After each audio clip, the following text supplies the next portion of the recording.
ஹஜ் உம்ராவின் சிறப்பு. அல்லாஹ்வின் தூதர் ஸல்லல்லாஹு அலைஹி வஸல்லம் அவர்கள் கூறினார்கள், எவர் அல்லாஹ்வின் வீட்டை ஹஜ் செய்து அதில் ஆபாசமாக பேசவில்லையோ, பாவம் செய்யவில்லையோ, அவர் தன் தாய் பெற்றெடுத்த நாளில் இருப்பதைப் போன்று திரும்புகிறார்கள். மேலும் அல்லாஹ்வின் தூதர் ஸல்லல்லாஹு அலைஹி வஸல்லம் அவர்கள் கூறினார்கள், நன்மை நிறைந்த ஹஜ்ஜுக்கு சொர்க்கத்தை தவிர வேறு கூலி இல்லை.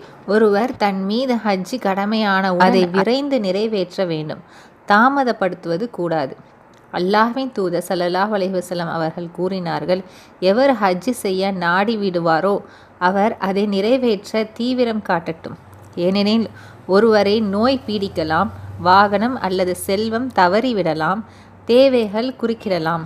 ஹஜ் மற்றும் உம்ராவை தொடர்ந்து செய்யுங்கள், அவை வறுமையையும் பாவங்களையும் நீக்கிவிடும். கொல்லணியின் துருத்தி இரும்பில் அசுத்தத்தை நீக்குவது போன்று. ஓர் உம்ரா செய்துவிட்டு இரண்டாவது உம்ரா செய்யும் பொழுது